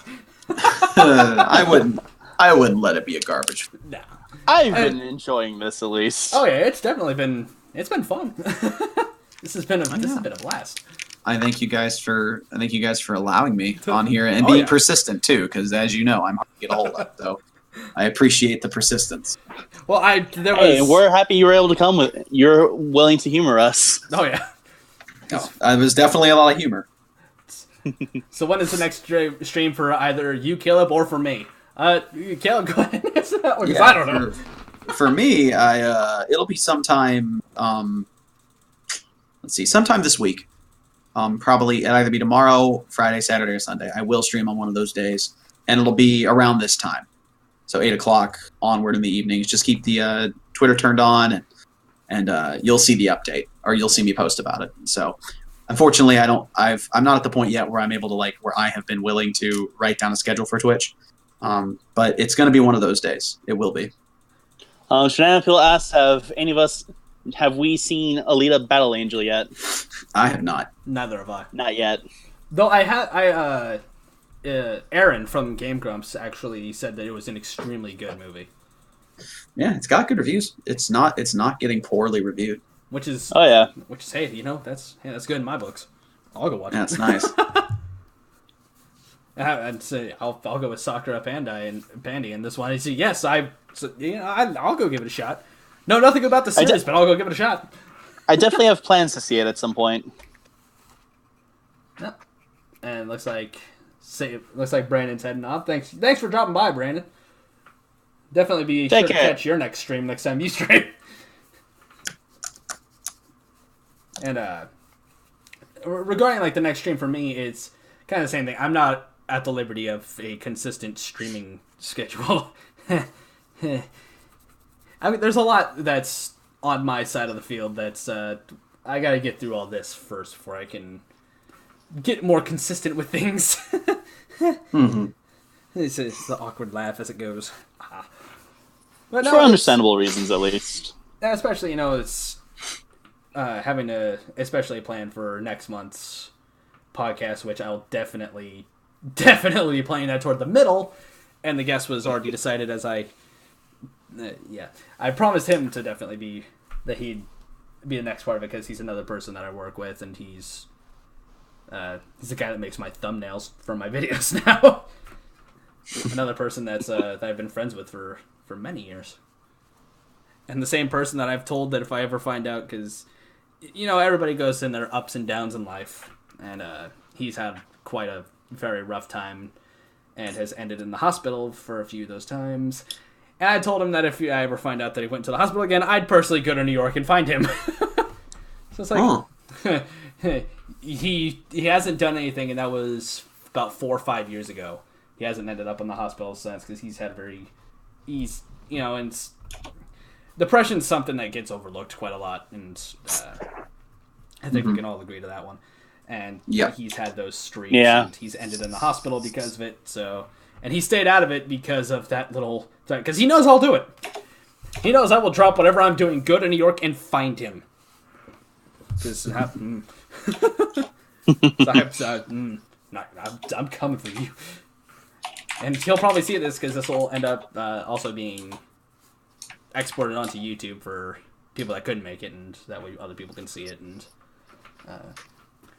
for people that didn't catch it, or for people that weren't here the whole time, they'll definitely see it. Any other questions? Any more? We'll take a couple more because the stream is this podcast is running now for. I mean, I guess the first 5-10 minutes of it, we're kind of got to finish the setup.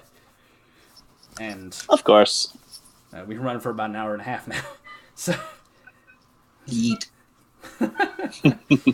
And only an hour and a half. Gee, it feels only 10 minutes.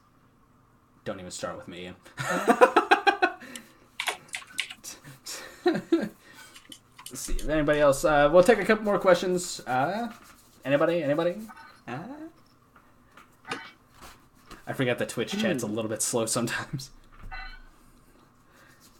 Honestly, I've been keeping an eye on the site itself, so I have too. I've been watching that and then listening and keeping an eye on everything. Is working with 2 monitors is chameleon eyes, and the people that can work with 3 God bless you.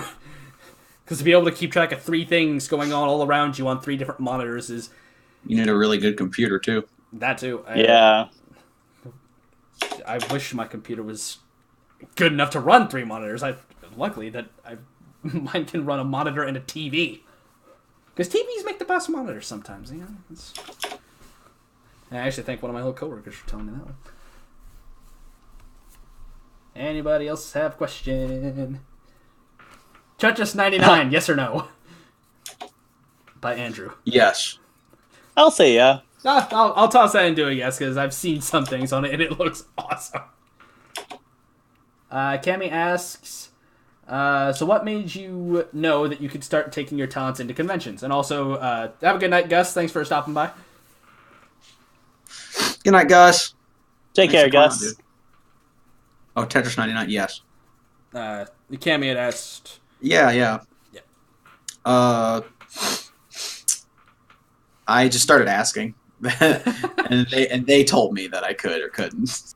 Because I still get told no. Like when I ask for conventions, it's not uncommon to get a no, and I'm a pretty competitive price too in comparison to what I know others have with contracts. I'm very fair, and I don't have any qualms saying that. I don't think any con chair would disagree either.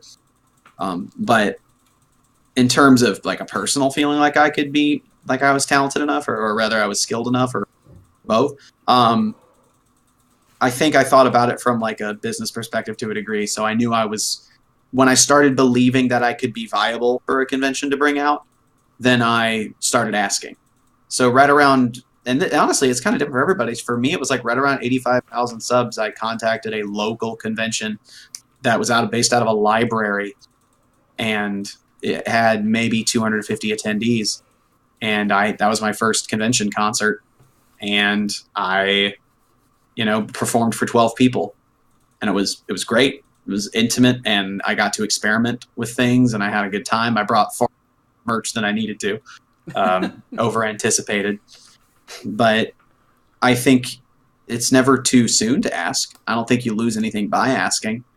But I always start small. That's what I would suggest. I know you can shoot for the moon and whatnot, but you'll just be a name in the inbox that gets pushed aside immediately if you think too soon. From what I've talked to convention heads.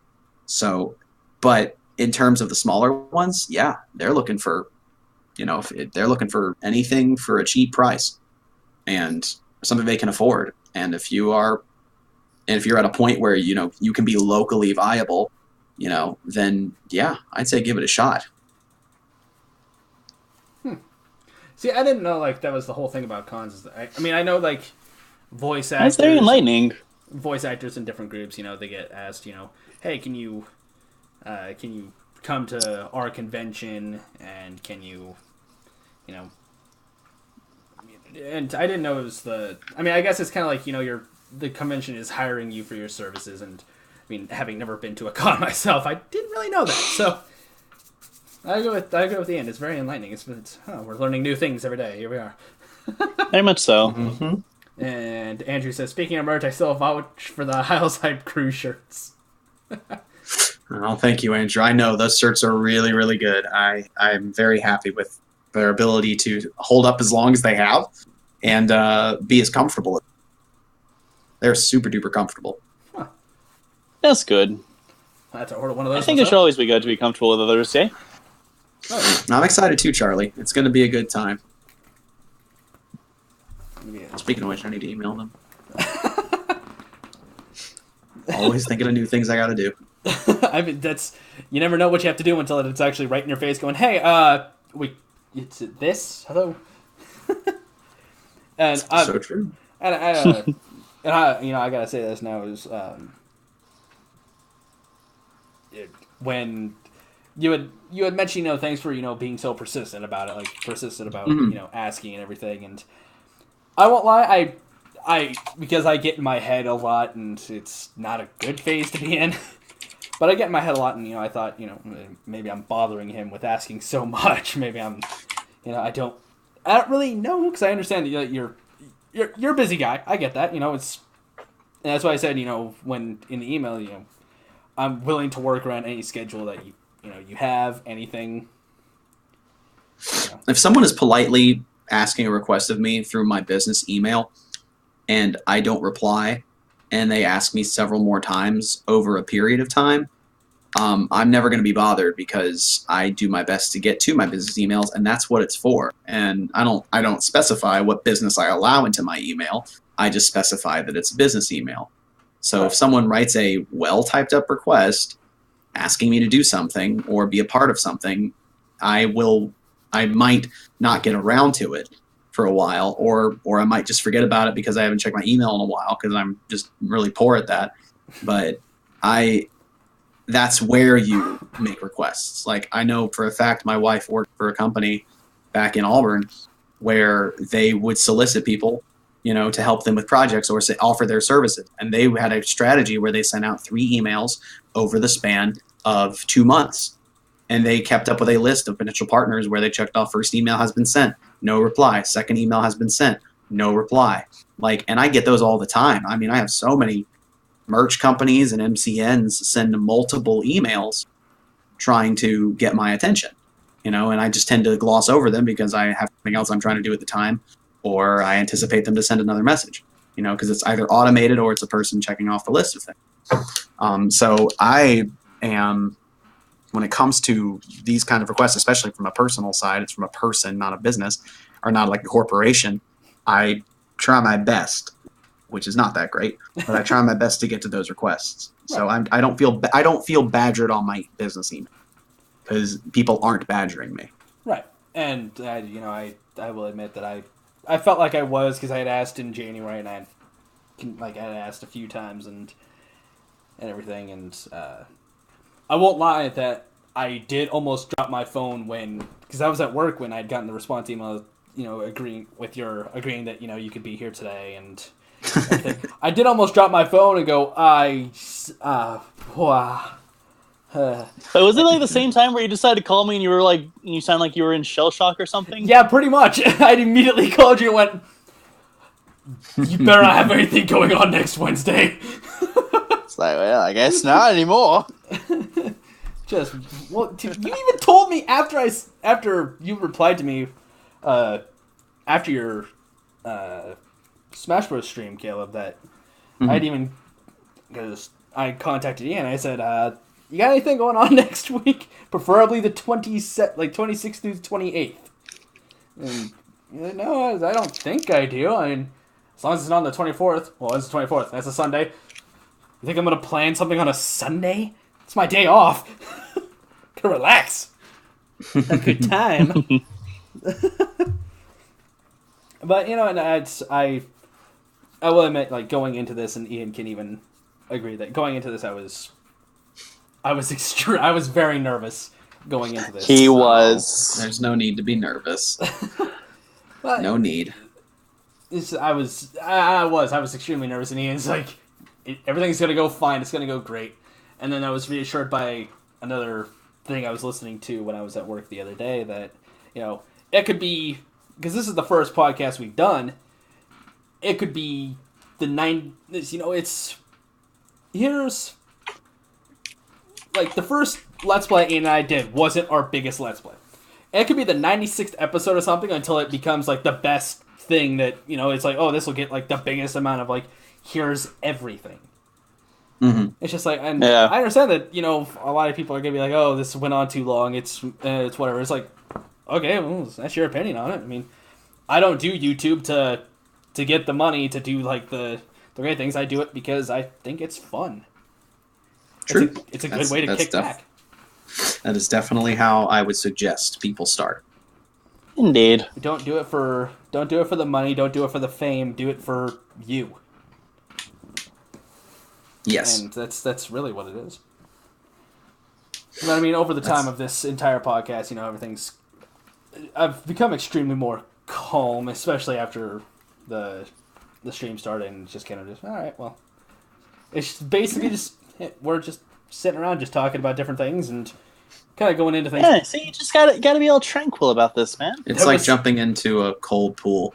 You just have to do it. Just do it. Eventually you'll get used to it. Exactly. Very much. Yeah. And somebody had actually... The two things about this one is that somebody asked me when I had made the update video at the beginning of the year saying, monthly podcasts are going to be a thing. Somebody had sent me a private message saying, you're only trying to get well-known people on YouTube to be part of it so that way you can boost your own popularity. I said, that's not even what I'm trying to do. I mean, having a special guest is like, okay, it's nice that, somebody was able to take the time to do such a thing. I mean, and I'm extremely honored that, you're definitely here, Caleb. Mm-hmm. And I responded back with, that's not the point of the podcast. The point of the podcast is just for sit back, enjoy, have something to listen to, have something to kick on for background noise, and have fun. Pretty much. I think we can all agree we've had a great time doing this. Absolutely. And then ditto. Somebody had sent me another message, asking like what different things are going to be brought up, and that's when I started typing the questions. And somebody asked if I was going to go into the whole thing involving the accusations against a certain voice actor that I shall not name, and I was just like, that's a can of worms I'm not going to touch. Not touching that one. Stayed away from that. Because that is your show. You can talk about whatever you want. Exactly. And I don't feel like I'm in the position to, kind of in the position to go around and explain, like, what's my ideas on, like, is this voice actor in the right? Is he in the wrong? I'm not getting into it because that's just such a loaded. To me, like, that feels like a loaded question. It's like, I'm not gonna. There are better people who have talked about that than us. Yeah, it's just and the only thing I can say is you can innocent until proven guilty. That's all I can say. And that's all I will say, and that's it. I agree with Sakura. It is a very loaded barrel of monkeys. Agreed. And yeah, thank you, CG, for definitely being here to be part of this. Everybody that's here, I definitely CG. Either way, guys, you all have been very awesome. We're happy you guys have been able to be a part of this. Yeah, it really is. This is just so great that everybody's been able to be part of this, and definitely we should really start wrapping this up. Though this has gone on for quite some time. My goodness. Indeed. It's gone on for about almost 2 hours. Jeez. So I'll definitely. That's right. Love you too. I'll get to the final question here, Caleb, before we wrap this podcast up. Kind of a different thing of. I really do hope that you had a great time. Being absolutely. And, I did. Another thing of, I'm not meaning. It could even be another time this year. Who knows? If you'd be willing to do this again at another point in time. Yeah, later in the year, I think when some more things have gone down on YouTube or stuff in my career, I'd definitely like to hop back on. Yeah, and, and you have basically now Ian and I don't know if Ian sent your request on Discord or not. I don't know. Hey, that's up to him. That will come in time. Don't worry about that. We're usually around playing games and everything. I mean, if you ever want someone else to play a game with you, hey, we're here. Okay, yeah. If I'm on, which isn't very often, if I'm on a game on the PC, I'll definitely see if you guys are around. Yeah, I think what has it been? Overwatch on PS4, I believe. Yeah, that's what I normally play. I just recently got the game, and you gotta say, Bridget is my girl. She's great. She's great. One of my friends said, sweetheart. Pick a support character, because I usually play support roles. Pick a support character. Okay, let me try Bridget, and, well, found my character. Somebody tried to just go around whapping people with a hammer. I mean, hey, if that's what you have to do, just hit people with a hammer. But yeah, it's we're definitely going to wrap this up, because this is, as I mentioned, it's been going on for a while, and and definitely, everybody, I hope to see everybody again for definitely next month's Indeed. And Ian, like I had said, because since Ian and I work together so much, and with everything going on his end for personal reasons I will not get into, definitely, Ian's not tied to these much like he is with sometimes when we do Let's Plays. So there'll be times where it's just me and the guest, or even times with him. You'll see me around when the time is right. And that's the best way to put it. Yeah, that's basically the best way to put it. But yeah, we're going to go ahead and wrap this up, and this will, because this has gone on by looking at the dashboard on my phone, of an hour 49. This is... what's nearly 2 hours? It's fine. Well, we definitely got into in-depth with a lot of different things. So, thank you, everyone, for being part of this, for being part of the first monthly podcast. Especially thank you, Caleb, for definitely being part of this. Absolutely, you guys. And indeed. It's been a pleasure getting to know you, sir. Same. So, and to everybody in the stream, the next monthly podcast will be toward the end of March, where another one of my associates will be the special guest, and definitely keep up to date. I'm more up to date with things on YouTube than I am on Twitter, but that is going to change where I keep a kind of consistency for that, so I really need to. And just keep posted for that. So it's been Ian, it's been Caleb, it's been myself, I'm Eric, and we'll see you guys later. Thank you. Take care, everyone.